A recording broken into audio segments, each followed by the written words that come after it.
Selamat datang di channel Alur Donghua. Sebelum menonton, silahkan subscribe, biar Mimin tambah semangat update-nya. Ji Qianru muncul dan dengan sengaja menghentikan Ye Xinghan. Bagi Yun Ce, ini adalah kejutan yang tidak terduga. Ucapan dan tindakan Ji Qianru semuanya memancarkan aura iblis, namun kesombongannya tidak hanya tertulis di wajahnya, tapi juga tercetak di dalam tulangnya. Ini adalah kesan yang ditinggalkan Ji Qianru untuk Yun Ce. Sehari sebelumnya, Yun Ce pergi mencari Ji Qianru untuk memulai percakapan dan membantunya menyembuhkan racun katak yang telah mengganggunya selama bertahun-tahun. Sebagian, itu untuk berterima kasih padanya karena telah berbicara atas namanya di arena, tapi terlebih lagi, itu agar dia berhutang budi padanya, karena pada orang yang sombong, ketika dia berhutang budi, itu telah dilunasi bagaimanapun caranya. Dia tidak menyangka, dia akan menerima pembayaran Ji Qianru secepat itu. Namun, dia tahu bahwa Ji Qianru tidak akan membunuh Ye Xinghan, dan berapa lama dia bisa memblokirnya juga merupakan ketidakpastian. Oleh karena itu, Yun Ce tidak bersantai sedikit pun saat dia membawa Feng Shuir dan berlari sekuat tenaga, meninggalkan jejak keringat. Waktu berlalu dengan cepat. Di dunia yang tandus, kosong, namun misterius dan tidak normal ini, bahkan aliran waktu pun akan menyebabkan indera seseorang menjadi kabur. Yun Ce mulai merasa lelah, dia tidak tahu lagi sudah berapa lama dia berlari. Bisa jadi 7-8 jam, atau mungkin 15-16 jam. Kecepatannya mulai melambat sebelum akhirnya dia berhenti dan duduk di lantai, bernapas dalam-dalam. Selama kehidupan sebelumnya di benua Azure Cloud, sering kali harus melarikan diri sudah menjadi hal yang biasa. Namun, ini adalah pertama kalinya dalam dua kehidupannya dia merasakan tekanan dan bahaya yang begitu besar. Karena tempat ini terlalu tandus. Semua keterampilan yang berhubungan dengan kemampuan bersembunyi, menyamar, dan bahkan anti pelacakan semuanya tidak berguna. Kalau tidak, jika tempat ini bergunung-gunung atau merupakan kawasan hutan, bahkan jika dia membawa Feng Shuir, tidak perlu terlalu banyak usaha baginya untuk melepaskan Ye Xinghan. Terakhir kali, klan surga terbakar mengirim 8 tetua yang kekuatan dan kecepatannya jauh melebihi dia, namun dia masih menipu mereka dalam lingkaran. Kakak Hyun, kamu banyak berkeringat, Feng Shuir berkata dengan matanya yang redup. Yun Ce menyeka dahinya dengan tangannya dan tertawa, bagi seorang pria, berkeringat sebanyak ini bukanlah apa-apa. Saya hanya bisa menyalahkan diri sendiri karena tidak cukup kuat dan kehabisan tenaga begitu cepat. Itu tidak benar, Kakak Hyun luar biasa. Lebih hebat dari siapapun, Feng Shuir dengan lembut berkata, apakah kita aman sekarang? Tidak tahu, tapi kita mungkin aman. Yun Ce menghibur. Lihat ke depan. Jasmine tiba-tiba berkata. Yun Ce berkonsentrasi sekaligus dan dengan cepat mendongak sebelum menjadi terkejut. Di depannya, tanah kosong tandus telah menghilang dan tembok biru tua berdiri tegak di sana. Itu sangat tinggi sehingga menghalangi pandangan ke langit dan sangat lebar sehingga ujungnya tidak terlihat. Dengan penglihatan Yun Ce, dia tidak bisa melihat batas-batasnya, baik secara horizontal maupun vertikal. Tepat di depan Yun Ce, dinding hitam kebiruan memiliki pintu batu yang terbuka. Pintu batu itu tingginya 300 meter dan lebarnya 300 meter. Di mana-mana dipenuhi banyak jendela batu yang tinggi dan lebarnya puluhan meter. Di antara jendela hanya ada hamparan abu-abu, mustahil untuk mengetahui apa yang ada di dalamnya. Ini, Yun Ce mendongak dan pikirannya menjadi kesurupan selama beberapa waktu. Sehubungan dengan struktur besar yang perbatasannya tidak terlihat, dia seharusnya bisa melihatnya dengan jelas dari jarak ratusan mil.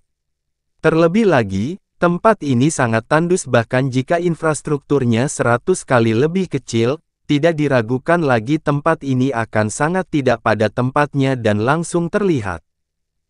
Yun Ce mendongak dan pikirannya menjadi kesurupan selama beberapa waktu. Sehubungan dengan struktur besar yang perbatasannya tidak terlihat, dia seharusnya bisa melihatnya dengan jelas dari jarak ratusan mil. Terlebih lagi, tempat ini sangat tandus bahkan jika infrastrukturnya 100 kali lebih kecil, tidak diragukan lagi tempat ini akan sangat tidak pada tempatnya dan langsung terlihat. Namun, dia belum pernah melihatnya sama sekali saat dia berlari kencang. Dari visinya, tidak diragukan lagi ini adalah tanah tandus sebelumnya. Sepertinya struktur besar ini muncul begitu saja. Dari kelihatannya, itu mungkin adalah benteng kuno yang sangat besar. Jasmine dengan hati-hati berkata, auranya sangat tua dan seharusnya merupakan bangunan era primordial. Itu mungkin sesuatu yang ada bersama dengan primordial mendalam Ark dan bukan sesuatu yang baru dibangun. Kenapa aku tidak melihatnya sebelumnya? Yunce bertanya dengan heran, Jasmine, kapan kamu tahu itu ada di sana? Baru saja, jawab Melati. Baru saja, Yunce kaget. Kamu tidak perlu kaget, Jasmine dengan tenang berkata, meskipun benteng ini sangat tua, kekuatan formasi mendalam di permukaannya belum sepenuhnya hilang. Seluruh benteng ditutupi oleh formasi pelindung primordial yang sangat besar. Formasi mendalam pelindung primordial tidak hanya dapat melindungi benteng dari kerusakan alam, tetapi juga memiliki kemampuan bersembunyi yang luar biasa. Meskipun bentengnya sangat besar, kecuali seseorang berada dalam jarak 300 meter darinya, seseorang tidak akan dapat mendeteksi keberadaannya. Lebih-lebih lagi, Jasmine ragu-ragu sejenak sebelum melanjutkan. Formasi mendalam primordial ini juga tampaknya memiliki kekuatan spasial. Jika tebakanku benar, benteng ini kemungkinan besar bisa bergerak sendiri. Sebuah benteng yang bisa bergerak sendiri. Ini kedengarannya terlalu fantastis. Suir, menurut catatan primordial mendalam Ark oleh sekte Anda, apakah ada yang menyebutkan benteng ini? Yunce bertanya pada Feng Shue'er yang ada di sampingnya. Feng Shue'er menggelengkan kepalanya dengan lembut, saya belum pernah mendengar ayah menyebutkannya, jadi mungkin tidak. Seluruh benteng berwarna hitam kebiruan dan desainnya sederhana namun tua. Juga, sepertinya mengeluarkan suasana misterius dan berat. Yunce melihatnya beberapa saat dan kekuatannya sepertinya hanya pulih sedikit saat dia bertanya, Jasmine, seberapa besar benteng ini? Sebaiknya kamu tidak mencoba memutarbalikkannya. Jasmine menjawab dengan tenang, besarnya adalah sesuatu di luar imajinasi Anda. Bahkan saya tidak dapat mendeteksi di mana batasnya. Jika Anda ingin memutarnya sebelum dunia ini ditutup, itu mustahil. Sebesar itu, kata Yunce kaget. Kamu tidak ingin masuk dan melihat-lihat. Jasmine dengan tenang berkata, ini adalah struktur di dalam primordial mendalam Ark, bahkan aku tertarik padanya. Selama bertahun-tahun, harta karun yang ingin ditemukan orang-orang dari era primordial mungkin ada di sini.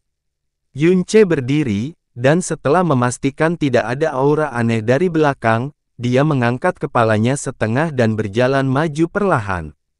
Segera, dia sampai di depan pintu benteng. Saat ini, Yunce hanya beberapa langkah dari pintu dan pintu besar itu terbuka sepenuhnya. Namun, dia hanya bisa melihat bercak keabu-abuan, tidak bisa melihat bagian dalamnya dengan jelas. Dia berhenti sambil menahan napas dan mencoba mengamati apa yang ada di balik pintu sejenak sebelum akhirnya melangkah masuk. Sepertinya dia telah melangkah dari satu dunia ke dunia lain. Cahaya, suasana, aura, ruang, bahkan kepekaan penglihatan dan pendengarannya semuanya mengalami perubahan besar. Di depannya, ada aula besar dan kosong. Banyak pilar batu yang sangat tinggi berdiri di dalam aula. Ubin batu pada alasnya, dinding yang mengelilinginya, bagian atas dan pilar batu yang disebutkan semuanya memiliki warna hitam kebiruan yang sama, dan juga mengeluarkan bau dan aura antik. Yunce berbalik. Matanya tertuju pada pintu masuk yang baru saja dia lewati. Sekarang menjadi bercak keabu-abuan seperti sebelumnya dan dia tidak bisa melihat bagian luarnya lagi. Dia berpikir sejenak, sebelum buru-buru mundur. Dunia di sekitarnya berubah drastis lagi dan Yun Che sekali lagi kembali ke tanah tandus tempat benteng sebelumnya berdiri. Di bawah kakinya terlihat jelas jejak kaki yang sengaja dia tinggalkan tadi, bukti bahwa disinilah dia berdiri tadi. Setelah memastikan bahwa dia bisa keluar tanpa hambatan saat masuk, Yun Che merasa lega dan sekali lagi memasuki benteng. Aula itu sangat besar, bahkan lebih besar dari stadion turnamen peringkat Yun Che pada hari sebelumnya. Mata Yun Che menyapu sekeliling saat dia perlahan melanjutkan. Suara langkah kakinya dan napasnya yang sengaja ditekan terdengar sangat jelas di dalam aula kosong yang besar ini. Apa sebenarnya tempat ini? Yun Che berjalan sangat lama sebelum akhirnya dia melihat ujung aula. Di dinding yang mengelilinginya, ada pintu batu setiap 60 meter. Beberapa pintu terbuka dan beberapa tertutup. Di balik pintu yang terbuka ada jalan menuju tujuan yang tidak diketahui. Di ujung aula ada panggung batu bundar yang besar. Panggung itu tingginya 30 meter dan lebarnya 300 meter. Di sebelah kanan panggung ada tangga batu yang sangat tinggi yang menuju ke benteng tingkat kedua. Jasmine, apakah kamu menemukan sesuatu? Yun Che berhenti dan bertanya. Sebenarnya aku juga tidak tahu apa-apa, tapi aku bisa memastikan bahwa tidak ada aura dari makhluk hidup manapun di sini, juga tidak ada aura yang tertinggal dari siapapun, selain kamu yang baru saja masuk, mungkin merupakan landasan primordial yang sudah lama terlupakan. Anda harus melihat-lihat. Anda mungkin menemukan beberapa penemuan yang tidak biasa. Jika Anda bisa mendapatkan artefak dari era primordial, meskipun itu adalah kelas terendah, tidak diragukan lagi itu akan menjadi harta yang sangat kuat. Yun Che mengangguk. Setelah ragu-ragu beberapa saat, dia berjalan menuju tangga batu besar dan naik. Dia tidak tahu ada berapa level di sana, bahkan Jasmine tidak dapat mendeteksi berapa level yang ada di benteng ini, oleh karena itu, dia bahkan tidak perlu mencoba menebaknya. Bahkan jika dia mengetahui bahwa ada ribuan atau puluhan ribu level, Yun Che tidak akan terkejut.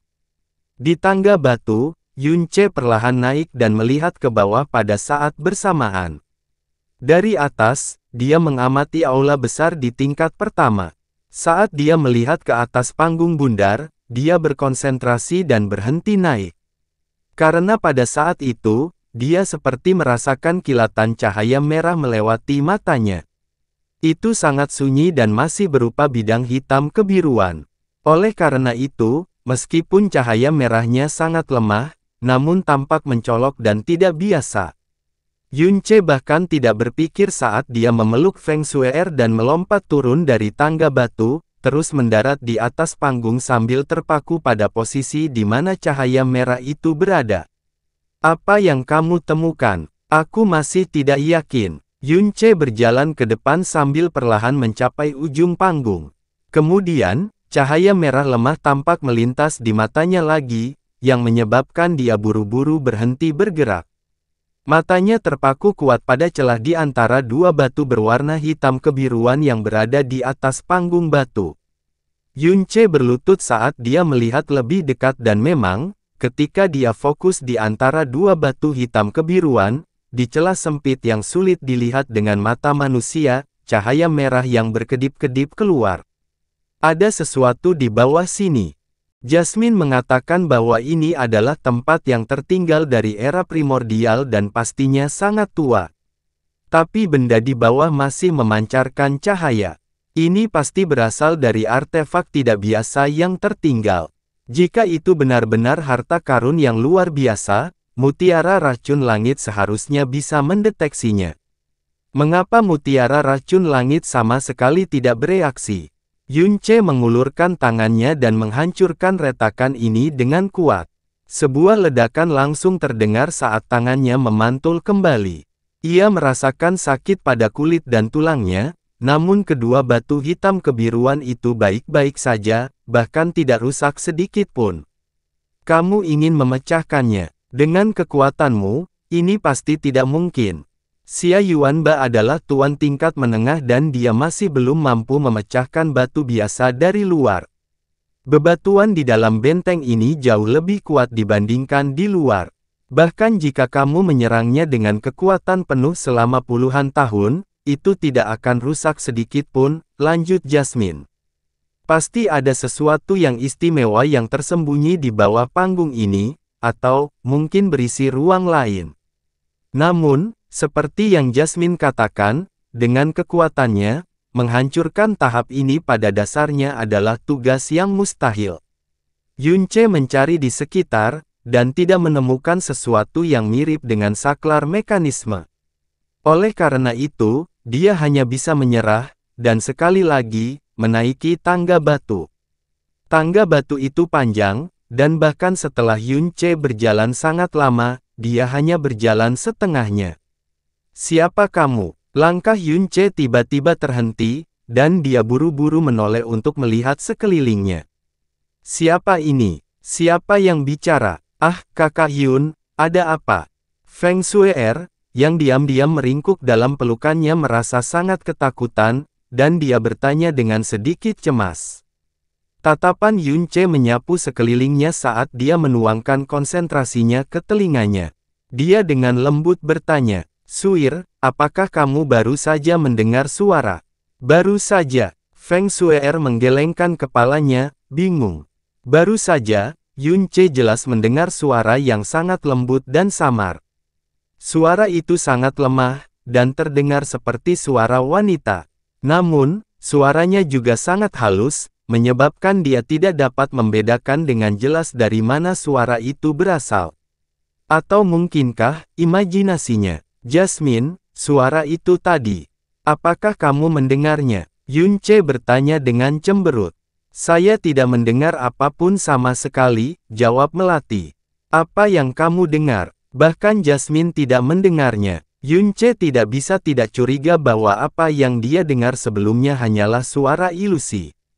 Dia memfokuskan pikirannya, diam-diam berdiri di tempatnya saat ini, dan matanya menyapu sekeliling untuk waktu yang lama, namun, dia tidak dapat lagi mendengar suara apapun.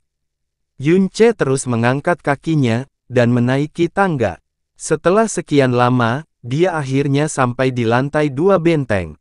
Dinding hitam kebiruan, lantai hitam kebiruan, dan langit-langit hitam kebiruan.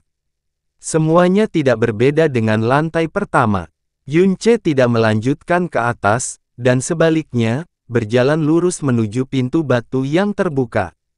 Di balik pintu batu itu, tak disangka ada tempat sederhana dan rapi yang terlihat mirip halaman. Di dalamnya terdapat meja-meja batu, bangku-bangku batu, dan guci-guci tanah berwarna hitam kebiruan, yang sebagian besar sudah pecah.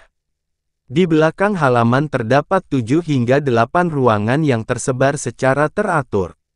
Yunce berjalan ke halaman, berdiri di depan pintu batu salah satu kamar, dan mencoba mendorongnya dengan tangannya. Tiba-tiba, di sisi kanan pintu batu, formasi berskala kecil seukuran telapak tangan muncul dalam sekejap. Tepat setelah itu, formasi mendalam berubah, dan pintu batu perlahan terbuka dengan sendirinya. Semua pintu di sini seharusnya dipasang dengan formasi mendalam seperti ini, yang dapat dibuka dan dikunci dengan mudah. Namun, energi dalam formasi skala kecil ini sudah sangat lemah, dan bahkan Anda akan dapat dengan mudah menghancurkannya. Namun, sudah sangat jarang mereka bisa eksis sejak era primordial. Kekuatan mereka yang mengatur formasi mendalam ini jelas luar biasa, kata Jasmine tegas. Dari kelihatannya, tempat ini sepertinya digunakan untuk pemukiman. Yunce masuk ke ruangan batu. Di dalamnya terdapat meja batu, 2 bangku batu, rangka batu mirip lemari, dan tempat tidur batu yang cukup luas dan besar. Penataan ruangan lainnya juga harus kurang lebih sama. Dengan betapa besarnya benteng ini, jika dijadikan sebagai tempat tinggal, kemungkinan besar seluruh penduduk kerajaan angin biru bisa tinggal di dalamnya. Yunce berbalik, dan menyadari bahwa ada formasi berskala kecil yang sesekali melintas dengan lembut di belakang pintu batu. Posisinya, berada di posisi yang persis sama dengan formasi mendalam yang muncul ketika Yun Ce mendorong pintu hingga terbuka. Itu harusnya merupakan formasi mendalam yang sama. Namun, itu hanya bisa dilihat dari dalam, dan hanya bisa dilihat dari luar ketika pintu batu itu disentuh. Coba gunakan energimu yang dalam untuk menyentuh formasi mendalam ini. Jasmine tiba-tiba berkata. Mengikuti instruksinya, Yun Ce mengulurkan tangannya, dan menyerang formasi mendalam dengan energi mendalam yang tidak kuat atau lemah. Dalam sekejap, dengan suara keras, pintu yang awalnya terbuka, tiba-tiba tertutup dengan sangat cepat. Seperti yang kupikirkan, kata Melati. Dengan menyentuh formasi mendalam ini dari dalam, ia mampu mengunci sepenuhnya pintu batu, yang hanya bisa dibuka dari dalam, dan tidak mungkin dibuka dari luar. Sangat cocok untuk perlindungan diri. Selama era primordial, berbagai iblis dan binatang iblis melintasi negeri ini, dan tindakan perlindungan diri dasar ini seharusnya menjadi hal yang umum. Namun, jika formasi mendalam dihancurkan dari luar oleh orang lain, orang-orang di dalamnya akan tersegel sepenuhnya. Suir, ayo istirahat di sini sebentar. Yun Ce berjalan ke sisi ranjang batu itu, lalu duduk sambil bersandar di dinding. Saat dia menenangkan pikirannya, rasa lelah menyerang seperti banjir air. Dia tidak melepaskan Feng Suir, sebaliknya, dia mengubah postur tubuhnya sambil tetap memeluknya. Dia benar-benar mampu mengeluarkan selimut dari mutiara racun langit dan meletakkannya di atas ranjang batu, lalu menyuruh Feng Suir berbaring di atasnya. Namun, ternyata dia tidak tega melakukannya. Karena sensasi memeluk putri salju seperti ini sudah cukup membuat pria manapun memanjakan dirinya hingga tak rela melepaskannya. Siapa kamu? Yun Ce, yang baru saja duduk, sedikit gemetar saat dia langsung mengangkat kepalanya. Jika ada kemungkinan yang pertama kali hanya imajinasinya atau suara ilusi, maka kali ini, Yun Ce pasti tidak akan percaya bahwa itu hanya imajinasinya. Dia telah mendengar suara itu, dengan sangat jelas, itu adalah suara yang sama dan persis seperti sebelumnya. Siapa kamu? Siapa yang berbicara denganku? Yun Ce meningkatkan konsentrasinya, dan berteriak keras. Di benteng yang menjulang tinggi ini, yang tiba-tiba muncul di dalam primordial mendalam ark, peninggalan dari era primordial di mana Jasmine benar-benar yakin bahwa tidak ada satupun makhluk hidup yang tersisa, bagaimana mungkin ada suara wanita? Kamu mendengar suara lagi? Jasmine bertanya dengan heran. Karena Jasmine bertanya sedemikian rupa, tentu saja itu berarti dia masih tidak mendengar suara itu kali ini. Yang juga berarti, hanya Yun Ce yang bisa mendengar suara itu. Suara itu, juga hanya dikirim ke Yun Ce saja. Yun Ce sekali lagi terdiam untuk waktu yang lama. Namun, dia tidak lagi mendengar suara itu lagi. Dengan alis cekung, katanya, pasti ada seseorang di benteng kuno ini. Dia seharusnya berada sangat jauh dariku, tapi dia tahu keberadaanku. Jika itu bukan imajinasimu, maka itu hanya sisa jiwa, kata Melati perlahan. Sisa jiwa. Suara Jasmine sangat tenang, seolah-olah dia sudah lama terbiasa dengan hal-hal seperti sisa jiwa. Dan itu seharusnya merupakan sisa jiwa yang sangat lemah, jika tidak, dia tidak akan mengalami kesulitan dalam mengirimkan suara jiwanya secara berurutan. Anda tidak perlu mencarinya, karena dia tidak segan-segan menggunakan energi jiwanya yang lemah untuk berbicara dengan Anda, itu berarti dia sepertinya tertarik pada Anda, dan dia akan sekali lagi berinisiatif untuk berbicara dengan Anda. Alasan mengapa kamu tidak dapat menerima balasan, seharusnya karena energi jiwanya, yang telah melemah hingga dia hanya bisa mengeluarkan kata-kata berikutnya setelah beberapa saat. Kakak Yun, apakah ada orang lain di sekitar? Feng Suer mengangkat kepalanya dari pelukan Yun Ce, dan dengan lembut bertanya. Yun Ce menggelengkan kepalanya. Tidak, sepertinya aku mendengar beberapa suara, itu saja. Suir, kamu pasti sangat lelah. Kalau begitu, istirahatlah dengan baik. Di tempat kita berada sekarang, tidak ada orang lain yang dapat menemukan kita. Feng Shue'er dengan lembut menggelengkan kepalanya. Aku tidak lelah, kakak Yunlah yang sangat lelah. Saya hanya perlu istirahat sejenak dan kemudian saya akan pulih, kata Yun Ce sambil tersenyum.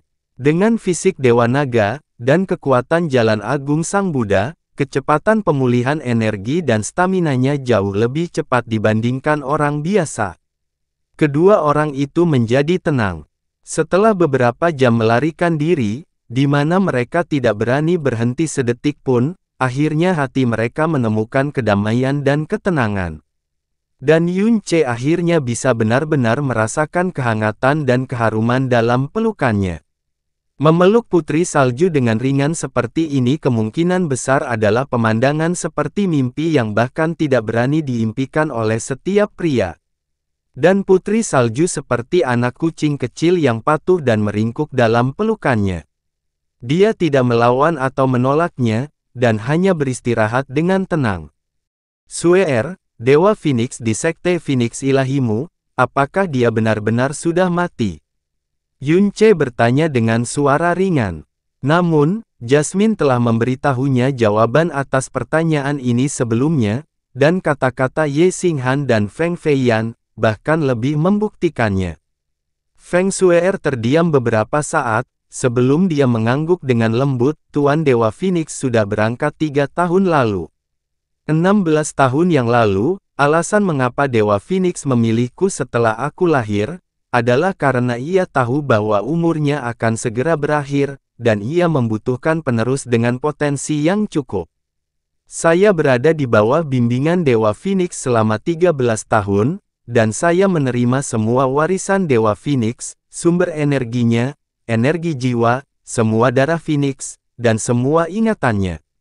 Kata-kata Feng Shue'er mengguncang Yun Ce, tidak mengherankan jika di usianya yang baru 16 tahun, dia memiliki kekuatan seorang raja setengah langkah. Tidak mengherankan juga dia dapat dengan mudah membedakan garis keturunannya, dan mengetahui dengan jelas perseteruan antara dua roh Phoenix saat itu. Meskipun Dewa Phoenix dari Kekaisaran Phoenix Ilahi sudah mati, ia telah mewariskan sumber energinya sendiri, energi jiwa, dan bahkan ingatannya, kepada Feng Shue'er. Hal ini memungkinkan titik awal Feng Shui menjadi sangat tinggi. Kecepatan pertumbuhannya, dan pencapaian yang bisa dia capai di masa depan, pasti akan mengejutkan seluruh dunia juga. Oleh karena itu, tidak heran Feng Shue'er memiliki posisi tinggi di Sekte Phoenix Suci. Karena dia mewarisi segalanya dari Dewa Phoenix, begitu Feng Shue'er benar-benar dewasa, dia jelas akan menjadi Phoenix kedua dari Sekte Phoenix Ilahi. Sehubungan dengan Dewa Phoenix masa depan mereka, Sekte Divine Phoenix secara alami harus melindunginya dengan yang terbaik. Kemungkinan adanya satu halangan pasti tidak diperbolehkan ketika dia belum sepenuhnya dewasa. Mengenai kepergian Dewa Phoenix, hanya ayah kaisar, tetua agung, kakak putra mahkota, kakek buyut, dan aku, hanya 6 orang yang mengetahuinya. Ayah kaisar berkata bahwa ini adalah rahasia terbesar sekte kami. Itu pasti tidak bisa dibocorkan, dan bahkan tidak bisa diberitahukan kepada orang-orang di sekte kita. Namun, pada tahun kedua, 4 tempat suci terus-menerus mengirimkan transmisi suara untuk menyelidiki situasi mengenai Dewa Phoenix, seolah-olah mereka tahu bahwa Dewa Phoenix sudah tidak ada lagi di sini. Ayah kaisar juga sangat marah dan bingung. Ayah selalu menebak bahwa tempat suci mungkin tidak dapat merasakan kehadiran Dewa Phoenix, dan dengan demikian menyelidikinya, kami tidak pernah menyangka bahwa itu akan benar-benar terjadi. Suara Feng Shui benar-benar sedih, karena dia masih belum bisa pulih dari pengkhianatan tetua agung. Pada saat yang sama, dia tidak bisa tidak khawatir akan masa depan Divine Phoenix Empire. Tanpa kekuatan Dewa Phoenix, Sekte Divine Phoenix pasti akan berjuang ketika ditekan oleh 4 tempat suci tanpa akhir. Selama 5.000 tahun, satu-satunya alasan mengapa Sekte Divine Phoenix mampu berkembang begitu cepat di bawah pengawasan 4 tempat suci dan secara samar-samar mencapai ambang tingkat tempat suci, adalah karena keberadaan Dewa Phoenix. Yunce menghela nafas dalam hatinya, namun dia tidak menganggapnya terlalu mengejutkan. Di setiap kekuatan yang berpengaruh, mereka yang paling rentan terhadap pengkhianatan, biasanya adalah orang-orang yang berada pada spektrum paling atas. Orang-orang ini terbatas pada beberapa angka saja. Karena orang-orang seperti ini paling tahu, posisi mereka dari puncak adalah yang paling dekat, dan mereka benar-benar paham akan segala keuntungan dan kerugian yang dimiliki seluruh kekuatan. Oleh karena itu, pada waktu-waktu tertentu yang tepat, merekalah yang paling rentan menyembunyikan niat pengkhianatan.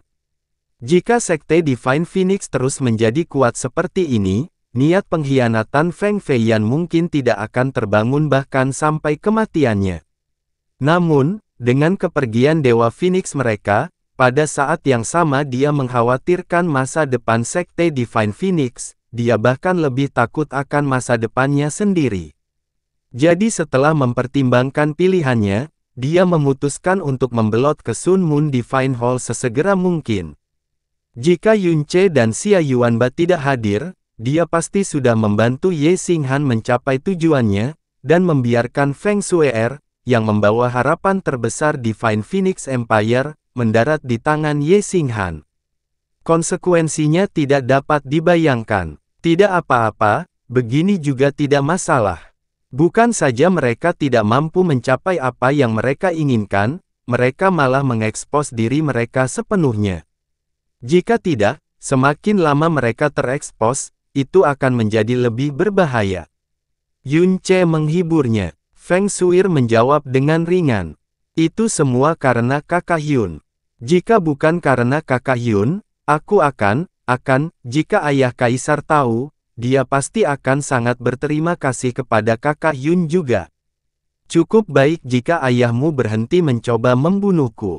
Yunce tertawa. Dia pastinya tidak percaya bahwa melindungi Feng Shue'er adalah satu-satunya alasan mengapa Feng Hengkong membiarkan Feng Feiyan bertindak sendiri. Membunuhnya, jelas merupakan salah satu tujuan mereka juga. Namun, dia kemudian sekali lagi berpikir dengan cara lain. Begitu Feng Hengkong mengetahui tentang hari ini, dia pasti akan berada di bawah tekanan yang meningkat, dan bahkan mungkin ada kemungkinan baginya untuk melanggar kesopanan dengan Sun Moon Divine Hall. Ketika saatnya tiba, dia mungkin tidak punya waktu untuk berpikir untuk membunuhnya. 4 tempat suci besar sudah mengetahui kematian Dewa Phoenix, jadi mereka harus sadar bahwa kamu juga mewarisi fisik Dewa Phoenix. Ye Xinghan mempunyai motif terhadapmu, jadi 3 tempat suci lainnya kemungkinan besar akan mengawasimu mulai sekarang juga. Yunce menutup matanya, dan dia sedikit sedih dan khawatir. Tapi, pada akhirnya kekuatanku masih terlalu lemah. Pada dasarnya aku tidak memiliki kekuatan untuk melindungimu, jika tidak, aku akan segera mengambilmu dari tangan ayahmu, dan menyembunyikanmu dari sektemu dan orang-orang dari tempat suci. Feng Shue'er tersenyum. Kakak Hyun ingin melindungiku sedemikian rupa, aku sangat senang, jika Kakak Hyun ingin membawaku pergi, aku mungkin tidak akan menolaknya. Shuir, kamu sendiri yang mengucapkan kata-kata itu. Yunce juga tersenyum. Jika suatu hari nanti aku benar-benar ingin membawa Shuir pergi, Shuir pasti tidak. Langit, racun, mutiara. Kata-kata Yunce terhenti, saat suara wanita misterius dan halus itu terdengar untuk ketiga kalinya. Dan kali ini, yang dia katakan bukan lagi siapa kamu, tapi yang jelas. Mutiara racun langit.